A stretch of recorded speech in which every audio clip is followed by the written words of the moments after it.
Hi hello నమస్తే ఇప్పుడెప్పుడైనా ఎదురు చూస్తున్నటువంటి ఆర్పిఎఫ్ నోటిఫికేషన్ అయితే రిలీజ్ చేయడం జరిగింది. ఈ రోజు ఈ వీడియోలో మనం ఆర్పిఎఫ్ ఎస్ఎస్ సంబంధించినటువంటి డీటెయిల్ నోటిఫికేషన్ చెక్ చేద్దాం. Let's get into our video.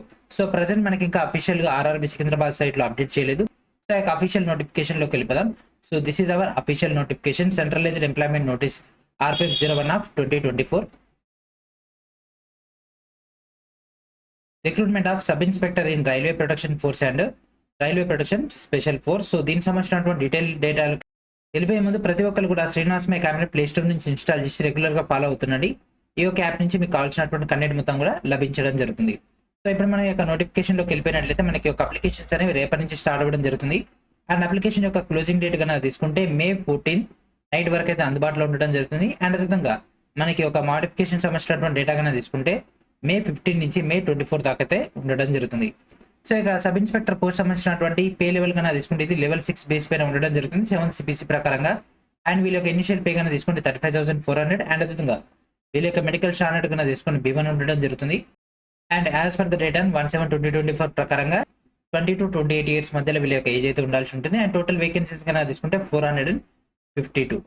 And మనకి ఒక ప్రాసెస్ కనుక తీసుకున్నట్లయితే మనకి ఇక్కడ సిబిటి ఎగ్జామ్ ఉంటుంది.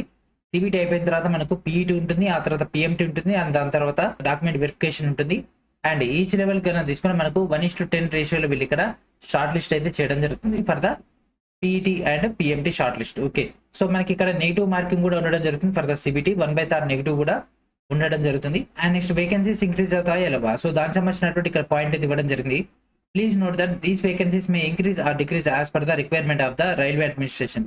వేకెన్సీస్ లో కూడా మనకు చేంజ్ ఉండే అవకాశం ఉంది. సో దానికి సంబంధించినటువంటి ఈ పాయింట్ కూడా వీళ్ళు ఇక్కడైతే మెన్షన్ చేయడం జరిగింది. అండ్ అదే మెడికల్ స్టాండర్డ్ కన్నా తీసుకుంటే B1 మెడికల్ స్టాండర్డ్ అయితే ఉండాల్సి ఉంటుంది. అండ్ నెక్స్ట్ మెయిన్ డేటాలోకి వెళ్ళిపోతే మనకి ఇక్కడ ఏజ్ లిమిట్ అనేది యాజ్ పర్ ద రేట్ 1/7/2024 ప్రకారం కదా. సో పాత నోటిఫికేషన్ ప్రకారంగా 20 to 25 ఉండేది. ఇప్పుడు మనం as per the Covid base పైన మనకి ఇక్కడ రిలాక్సేషన్ ఇచ్చారు కాబట్టి ఈ ఒక్కసారి మనకు 20 to 28 ఇయర్స్. అండ్ మరి వీటితో పాటు రిలాక్సేషన్ కూడా వర్తిస్తుంది కదా, ఏజ్ రిలాక్సేషన్ అనేది SC ST candidates 5 years, OBC non creamy layer 3 years, and అదేవిధంగా రిమైనింగ్ కేటగిరీస్ కి యాజ్ పర్ ద రిలాక్సేషన్ అయితే వర్తించడం జరుగుతుంది. And next date of birth base పైన కనుక తీసుకుంటే ఇక్కడ 20 to 28 ఇయర్స్ సంబంధించినటువంటి డేటా కనుక తీసుకుంటే మనకి ఇక్కడ UR అండ్ EWS కి, ఓబీసీకి, SC అండ్ STకి ఈ యొక్క డేట్ కంటే ముందు పుట్టిన వాళ్ళు అనర్హులు. ఓకేనా, సో దీనికంటే ముందు పుట్టి ఉండకూడదు. అండ్ అదేవిధంగా 1/7/2004 తర్వాత పుట్టిన వాళ్ళు కూడా అనర్హులే. Okay, and next education qualification కనుక తీసుకుంటే యాక్చువల్ గా జనరల్ డిగ్రీ అనేది దీనికి eligible. And next examination fee కన్నా తీసుకుంటే SC ST ex men, female, minorities and economical backward classes వాళ్ళందరూ కూడా 250 రూపీస్ ఫీ పేమెంట్ చేయాల్సి ఉంటుంది. అండ్ అదే సిబిటి ఎగ్జామ్ అపేర్ అయిన వాళ్ళందరూ కూడా 250 రూపీస్ అయితే రీఫండ్ చేయడం జరుగుతుంది. అండ్ అదే రిమైనింగ్ క్యాండిడేట్స్ అందరూ కూడా 500 రూపీస్ ఫీ పేమెంట్ చేయాల్సి ఉంటుంది. అండ్ అదే ఎవరైతే ఎగ్జామ్ అపేర్ అవుతారో వాళ్ళందరూ కూడా 400 రూపీస్ అయితే రిటర్న్ అయితే ఇవ్వడం జరుగుతుంది. అండ్ నెక్స్ట్ EBC సంబంధించినటువంటి డీటెయిల్స్ అండ్ అదే విధంగా ఈ యొక్క ఎగ్జామినేషన్ రీఫండ్ సంబంధించినటువంటి డీటెయిల్స్ మనకి ఇక్కడ ఇవ్వడం జరిగింది. And next recruitment process. So ఈ యొక్క రిక్రూట్మెంట్ ప్రాసెస్ లో ఫస్ట్ మనకి సిబిటి ఉంటుంది, ఆ తర్వాత పీఈటీ, తర్వాత పిఎంటీ, అండ్ దాని తర్వాత DV ఉంటుంది. ఓకేనా, సో ఫస్ట్ వచ్చేసి సిబిటి కనుక తీసుకుంటే మనకి ఇక్కడ సిబిటి ప్యాటర్న్ కనుక తీసుకుంటే 90 minutes లో 120 క్వశ్చన్స్ అయితే సార్ట్అవుట్ చేయాల్సి ఉంటుంది. సో ఈచ్ కరెక్ట్ క్వశ్చన్ కి మనకు 1 మార్క్ అయితే రావడం జరుగుతుంది. అండ్ అదే ఈచ్ రాంగ్ ఆన్సర్ కి మనకు 1/3 నెగిటివ్ కూడా ఉండడం జరుగుతుంది. మినిమం పాస్ పర్సెంటేజ్ కనుక తీసుకుంటే UR, EWS, OBC non creamy layer కి 35%, SC ST కి 30% అయితే ఇవ్వడం జరిగింది. అండ్ నెక్స్ట్ మనకి ఇక్కడ సిబిటి బేస్ పైన తీసుకుంటే ఆర్థమెటిక్ 35 మార్క్స్ కి ఎగ్జామ్ ఉంటుంది. Number system, whole numbers, decimal and fractions, relationship between numbers, fundamentals, arithmetical operations, percentages, ratio and proportion, averages, interest, profit and loss, discount, use of tables and graphs, mensuration and time distance. ఈ విధంగా మనకి ఒక syllabus అయితే ఇవ్వడం జరిగింది. And next general intelligence and reasoning 35 marks సంబంధించినటువంటి detail data. And అదేవిధంగా general awareness 50 marks సంబంధించినటువంటి డేటా ఇవ్వడం జరిగింది. ఇక్కడ క్వశ్చన్స్ అనేవి డైరెక్ట్ ఈ యొక్క డైరెక్ట్ సెగ్మెంట్స్ నుంచి కాకుండా కొద్దిగా లాజికల్ గా ఇవ్వడం జరిగింది. ఓకేనా, సో క్యాండిడేట్ యొక్క general awareness on the environment around him. So ఇక తన చుట్టూ ఉండేటటువంటి ఎన్విరాన్మెంట్ గురించినటువంటి అవగాహన ఎంత ఉంది ఆ యొక్క డేటాను చెక్ చేయడం జరుగుతుంది. అంటే మనకు చుట్టూ ఉండేటటువంటి technology point of view, environment segment base పైన, అండ్ అదేవిధంగా సొసైటీ పైన తనకు ఎంత అవగాహన ఉందో వాటి గురించినటువంటి క్వశ్చన్స్ రావడం జరుగుతుంది. కరెంట్ ఈవెంట్స్ అంటే మన కరెంట్ అఫైర్స్ బేస్ పైన రావడం జరుగుతుంది. కరెంట్ జరుగుతున్నటువంటి సినారియోస్ పైన, అండ్ అదేవిధంగా ఎవ్రీడే అబ్జర్వేషన్స్ పైన, ఈ యొక్క రియల్ లైఫ్ ఎక్స్పీరియన్స్ ఏదైతే ఉంటుందో వాటి గురించినటువంటి క్వశ్చన్స్ అనేవి అడిగే అవకాశం ఉంటుంది.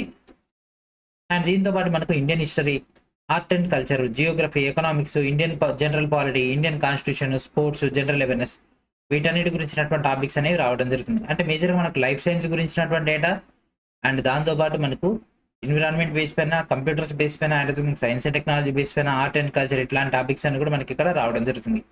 And next PET and PMT సంబంధించినటువంటి డీటెయిల్ డేటా ఇది మనం ఎగ్జామ్ అయిపోయిన తర్వాత ఇంకా డీటెయిల్గా డిస్కస్ చేసుకుందాం. కాకపోతే అప్లై చేసే ముందు ఒకసారి చెక్ చేసుకోండి. ఇక్కడ మనకు మేల్కి రన్నింగ్ ఉండడం జరుగుతుంది. అండ్ అదేవిధంగా ఇక్కడ లాంగ్ జంప్, హై జంప్ సంబంధించినటువంటి డీటెయిల్స్. అండ్ నెక్స్ట్ ఫీమేల్ వాళ్ళకి 800 మీటర్స్ రన్నింగ్ ఉంటుంది. Long jump 9 feet, high jump 3 feet. And next PMT సంబంధించినటువంటి డీటెయిల్స్. హైట్ అనేది ఓబీసీ యూఆర్ ఈడబ్ల్యూఎస్కి 165 సెంటీమీటర్స్ ఉండాలి.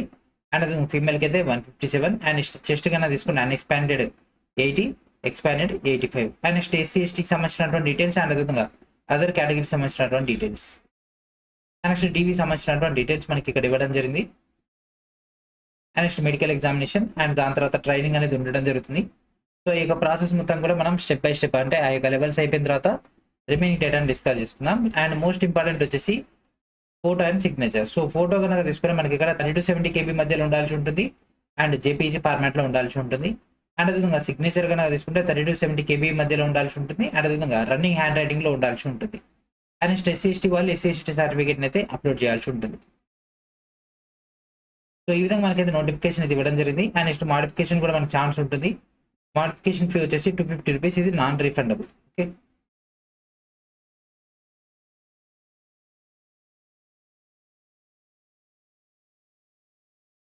And next vacancies. So vacancies కన్నా తీసుకుంటే సబ్ ఇన్స్పెక్టర్ కన్నా తీసుకుంటే యూఆర్కి 157, ఎస్సీకి 57, ఎస్టీకి 28, ఓబీసీకి 104, ఈడబ్ల్యూఎస్కి 38, ఓవరాల్గా మనకి ఇక్కడ 384. అండ్ అదేవిధంగా ఫీమేల్ కన్నా తీసుకుంటే 68 వేకెన్సీస్ అయితే రావడం జరిగింది. అండ్ అదేవిధంగా మనకి ఇక్కడ టోటల్ ఎక్స్ సర్వీస్మెన్కి 10% వేకెన్సీస్ అంటే 45 వేకెన్సీస్ అనేవి ఇవ్వడం జరుగుతుంది. ఓకేనా.